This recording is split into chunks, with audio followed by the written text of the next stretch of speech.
Please come up, please. Dr. Pat is going to introduce our speaker of the day. Dr. Pat was a member of our club, but she's always welcome to come and hang out. And here's Dr. Pat. Good evening. I can hear more noise than that, but where's the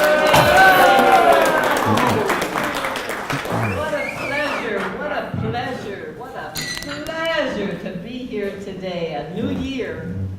And I wouldn't be here today if it weren't for Pat and Don. They came to our program, so we came because we wanted to hear what you had to say.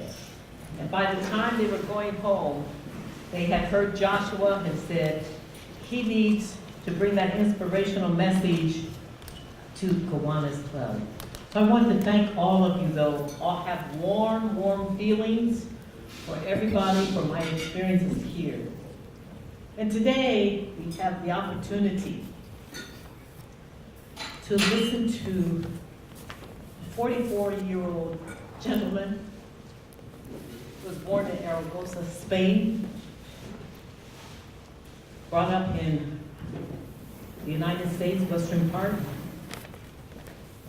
and is doing a project that God called him to do. It has to do with homelessness. So we want you to listen to him very well, see what the message is, and be ready to act.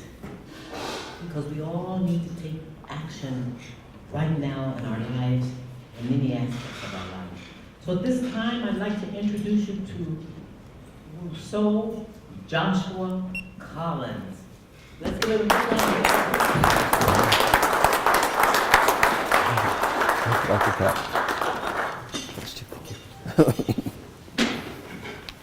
Thank you so much, Dr. Pat.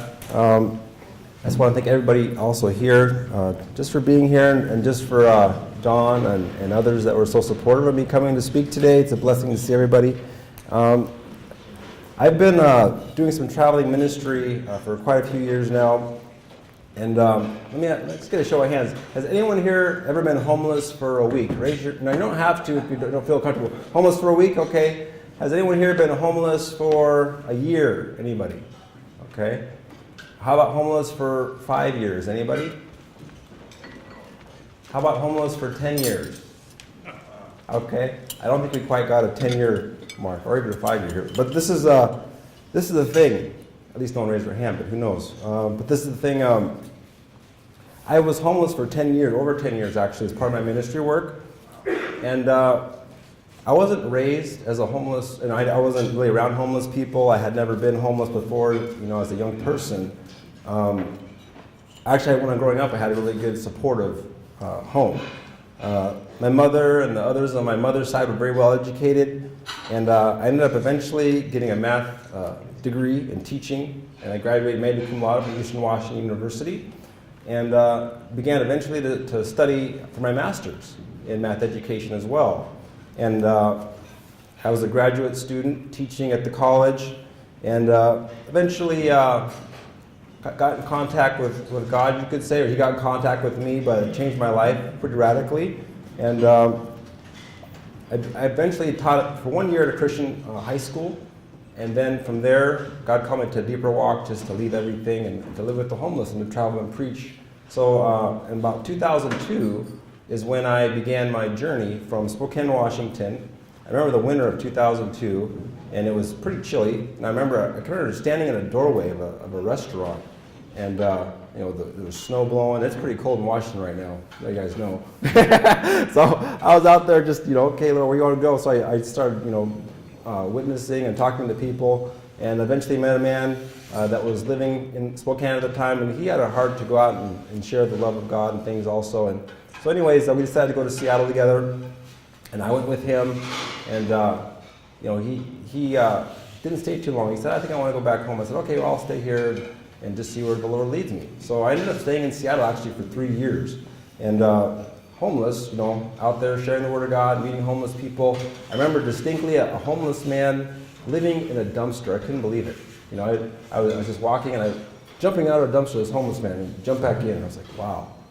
this is horrible. You know, that people, and he's a young man, you know, and just I think of myself, you know, when I was a young person, I had quite a great support, but what if I had to live like this at 16, 15, or whatever, you know, where would I be?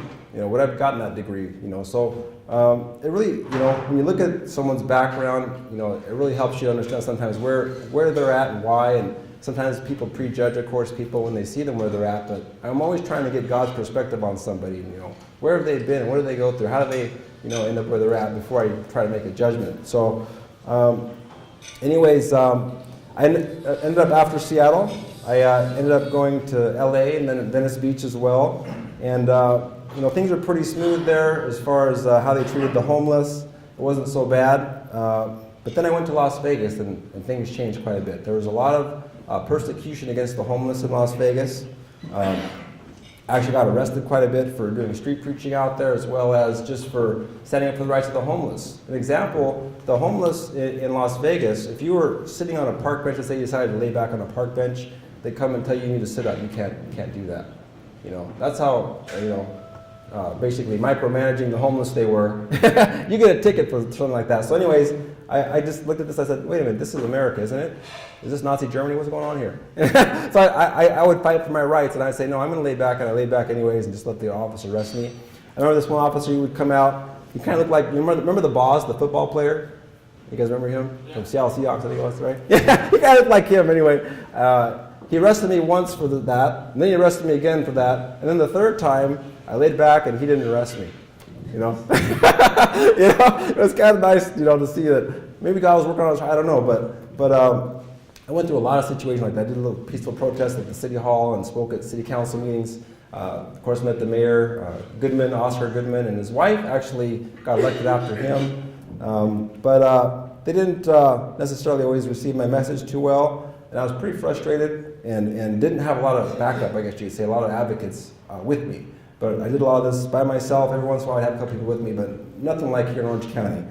Which brings me to Anaheim. So I came to Anaheim in 2013, and I remember walking through some of the parks, and I saw that some of the homeless, you know, were sleeping in the parks and things like that. So maybe it's okay to sleep in a park here, I don't know. So I tried it out at Maxwell Park, and what happened was, as soon as I was about to bed down, you know, for the night, police just came in, maybe about midnight or so, kind of like we were robbing a bank, it felt like. We had so many lights and things on us, and the police just come in there, and really intimidating, and just like, wow, okay, what's going to happen here? So they came over, you know, said, you can't be here sleeping at night. Thinking, okay. I asked the officer, can I get a warning? I just moved here. He said, no, we're going to have to give you a ticket, and the ticket was $280 for being in the park after hours. So I looked at this, and I said, wow. If that's how they treat the homeless here, that's kind of like cruel and unusual punishment, in my opinion. That's against the Constitution, you know, because I'm sure a lot of homeless people can't pay $280. And at that time, I didn't have $280. So I fought the case, and I started contacting media. And this actually is a copy of the Anaheim Bulletin right here. And this is actually the May 30th edition from 2013. And anyways, the title here has a picture of me right there. It says, homeless man fighting, sleeping in park citation. And kind of just talks a little bit about what I just told you all. And one of my quotes here was, no one is representing the voice of the homeless here in Anaheim, and I believe it's my job to fight ordinances that prevent them from sleeping outside. The system is slanted against them. And that's just kind of a little bit of synopsis of what I was thinking at the time. It's like, wow, you know, this is just really harsh treatment of poor people. So I fought the case. I didn't win, but a church said, hey, we'll pay for your ticket. You know, they saw the article, and they were really supportive. So anyways, eventually I started filming the police that were harassing the homeless at Maxwell Park and Anaheim and other places. And got a lot of videos on YouTube, and eventually my good friend Lou Noble here happened to peruse YouTube and caught on to one of those videos, and he said, wow, that's not good, I'm sure in his mind, and he got involved. So he started filming the police too and working a lot to help the homeless and to film whenever he saw harassment and things like that, and he still does today. But anyways, we were working together actually in Maxwell Park. This was in 2015, and we were both filming the police. They're doing kind of like a raid on the homeless in Maxwell Park, And I was maybe from here to maybe that wall, or maybe not quite that far, but not too much closer, filming an officer. Because I had just seen my friend Lou get arrested for filming an officer that same day, Sergeant Lozo. So he just got arrested. We were both filming in the same area. He just got arrested. So I'm kind of trying to be more careful now. Okay, I don't want to get arrested. They know I'm filming, you know. So Sergeant Boyerville, he eventually comes over and has me arrested and claims that I'm obstructing, right? Obstructing his work. I'm thinking to myself, okay, I'm this far. So he has me arrested. So me and Lou are both getting arrested this day.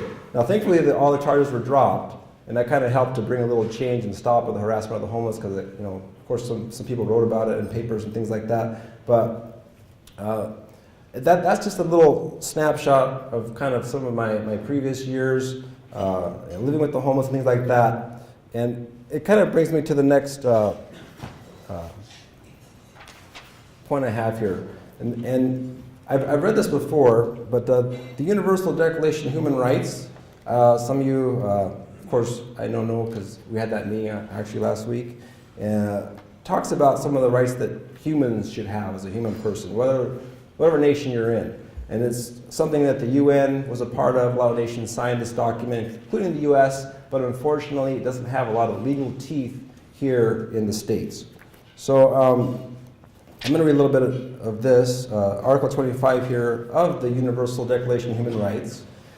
It states that everyone has the right to a standard of living adequate for the health and well-being of himself and of his family, including food, clothing, housing, and medical care, and necessary social services, and the right to security in the event of unemployment, sickness, disability, widowhood, old age, or other lack of livelihood in circumstances beyond his control. And then another point, it says, motherhood and childhood are entitled to special care and assistance. All children, whether born in or out of wedlock, shall enjoy the same social protection. And this is something that really bothered me when I was in Anaheim. I remember Edgar Hampton. He's now, I believe, the president of the police union, possibly. I don't know if he's still in that position, but there was a woman, maybe she's about 60 years old, African-American lady. Her name was Patsy, and a good friend of mine from the streets, living out there in Maxwell Park. And she actually would get her property taken a lot, would get a lot of tickets. Eventually she had a stroke and a heart attack.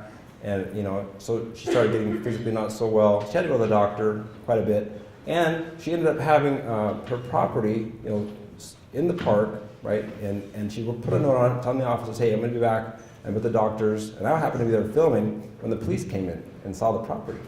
And the police officer decided, instead of Hampton, that he's going to take that property. You know, and that's how upsetting those types of things were happening. And I would film and talk to the officers and say, this is awful. And my thing is, as a man in society, we're called to protect the weak of society. Can I get an agreement with that? You guys agree with that? I mean, that's as a man, how can you look at yourself in the mirror and go home and sleep at night and say, you know, I just took this older lady's property, homeless old lady's property, and have peace about that. You know what I mean? It's just like treat your grandma or someone like that. It just shocked me, angered me, frustrated me, and it just motivated me to keep fighting, you know, keep speaking at these city council meetings. So anyways, that's what I've been doing, and as well as others. And thankfully, a lot more in Orange County have been getting involved. And some of these videos we've been sending to attorneys and getting the homeless connected with attorneys. And some of the attorneys actually, of course, bringing lawsuits against the cities and the county that do this. And some of you know Brooke Weitzman, some of you know probably Judge Carter, have heard of him. And I've met him actually on the riverbed and worked with him pretty closely. I was at Camp Hope on the riverbed, and this was in January when they decided to clear the riverbed. And he came out quite a bit, and we had a lot of good talks and things like that. But you know, it was great to also meet a lot of the sheriffs out there. A lot of them seemed to be a little more kind to the homeless as far as that I saw. That being said, I truly believe it's up to us, the caring and compassionate people of the community, to amend the California Constitution in order to make housing a basic right for all. And that's kind of my focus right now. Of course, God can redirect me whenever He wants, but that's kind of what I'm thinking would be a great idea. And I got this idea from Carol Sobel. And Carol Sobel is one of the people that took the lead as an attorney to fight for the homeless. and kind of get more protection for them. So her idea, and I asked her, I said, well, how can we get housing as a right for people in this state? And she suggested that we amend the California Constitution. So someone who would stand against this, right to housing, for all might say that it's a waste of taxpayer dollars. But to give the homeless housing, in truth, will actually cost the taxpayer less. And I actually brought a little study here regarding that. Now, permanent supportive housing, this was done by UCI and Jamboree United Way, this study. But permanent supportive housing is a cost-saving solution, it says. And if you leave someone on the street that's chronically homeless, it'll cost per year, when they did this study, about $100,759. But if you put them in permanent supportive housing, it would cost the county maybe $51,587. So it's about a 50% savings.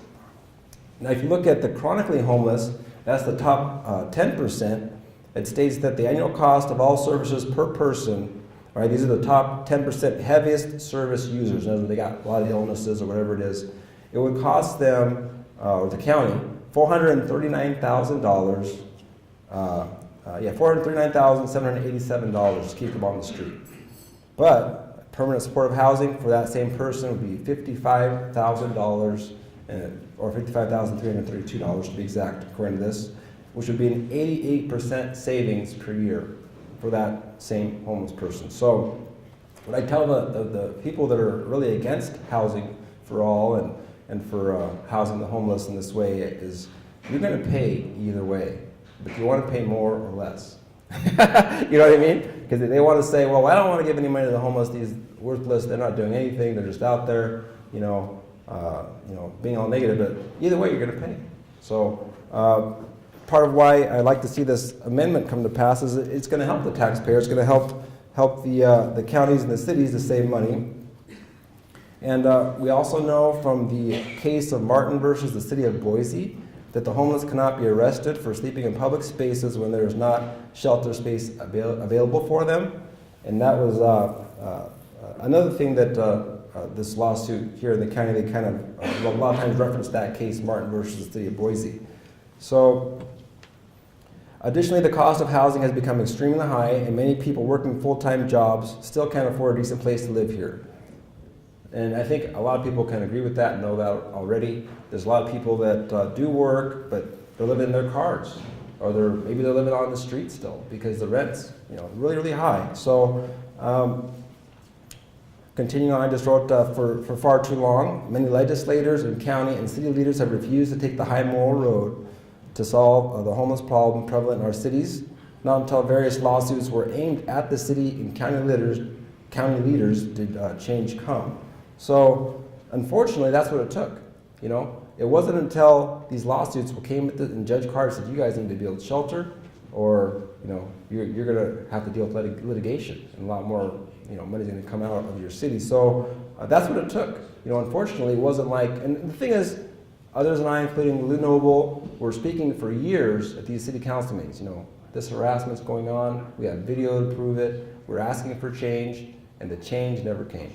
They just kept allowing the police, and they passed laws. They passed two laws. One was anti-camping, anti-storage of property laws that were obviously aimed at the homeless in Anaheim.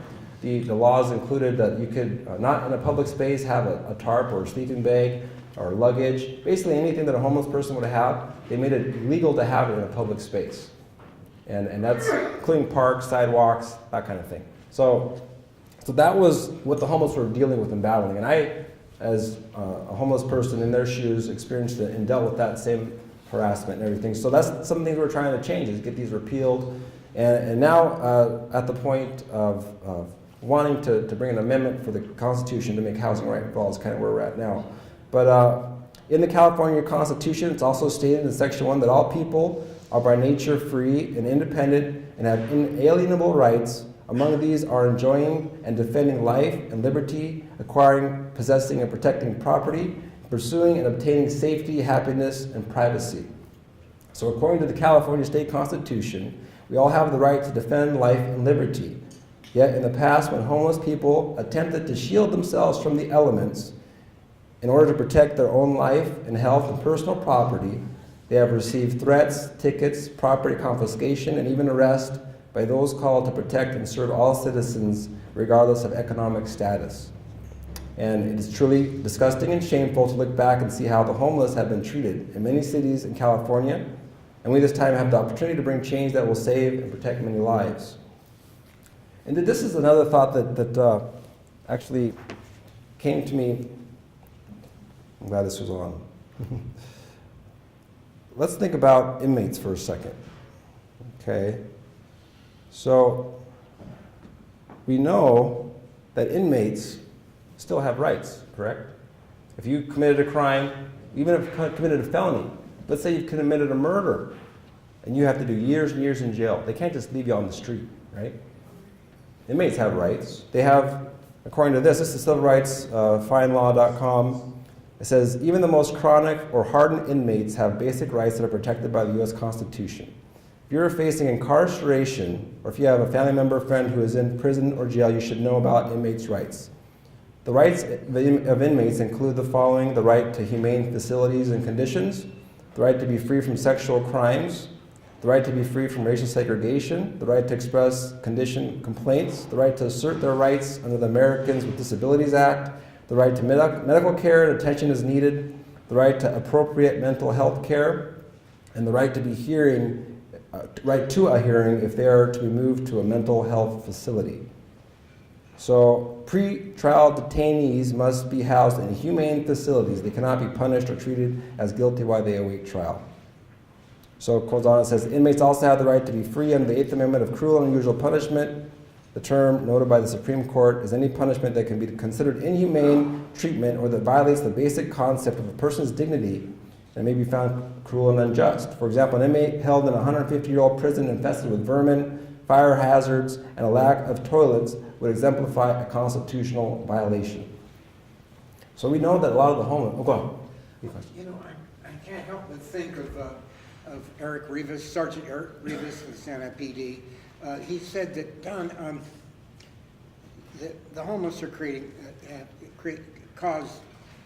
so many problems because they are homeless. And maybe the idea is not to have them homeless. Yeah. Because the law enforcement, the LEOs, the law enforcement officers are heavily involved here in Santa Ana because of the homeless. Mm-hmm. But the thing is, if they aren't homeless, then there won't be as many problems. Exactly. They'll be diminished. Exactly. Not totally, but we've got to provide housing for these people because it's a blight. When at the Church of Scientology in the corner of 5th and Sycamore, we see them all over in front of the old Santa Ana County courthouse. Yeah. And so I'm figuring that the secret is to get them off the streets, provide housing, thanks to U.S. District Judge Carter. Mm-hmm. He's got the right idea. Yeah, and Judge Carter recognized that they have a right to either shelter or be left alone on the sidewalk. If you can't provide shelter as a city for these people, then they're supposed to be able to at least sleep on the sidewalk. And that's why we had a lot of tents at some of you that were at Maxwell Park off of Broadway. You see a lot of the tents on the sidewalk. But now that they opened the new shelter, they basically told the homeless, either you can come to the shelter or you have to leave the area, but you can't keep your tent here. But they couldn't do that before the shelter was open. So that's kind of what's been happening in Anaheim right now. So they're going to be actually going to Schweitzer Park tomorrow, and we're going to be out there filming just to see how the homeless are treated. This is in Anaheim. It's kind of off of Dale, off of Academy, and then you take another right. I can't remember the exact street it's on, but pretty close to Dale and Lincoln, or Dale and Broadway area, pretty close to there. Yeah, go ahead. What do you attribute? I'm sorry, her and then you. Go ahead.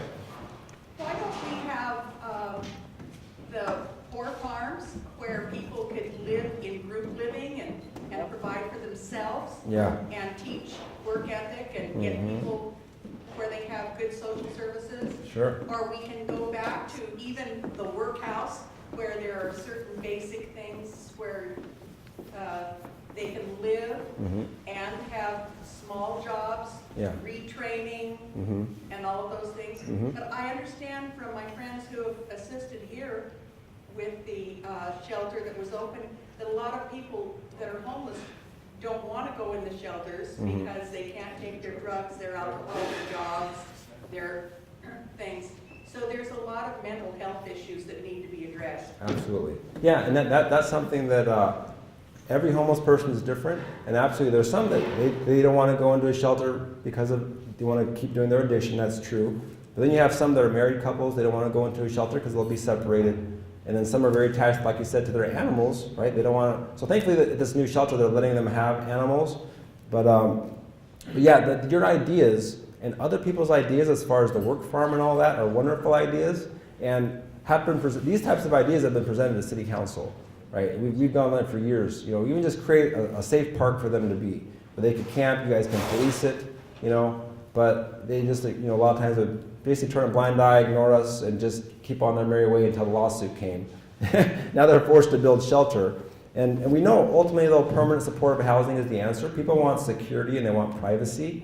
But within a shelter, you don't always have that. You know, a lot of times you're around a lot of other people, and sometimes you don't have locks for your things. You're dealing with, you know, just random people. Sometimes they might steal from you. We know some of the homeless do steal from each other and things like that. So it's a dangerous environment for some people, and they don't want to be in that environment. So that's a lot of times why people will avoid a shelter. Sometimes there's health issues. I remember there's a person that told me there was a mentally ill person in the shelter. I believe it was the Kramer shelter.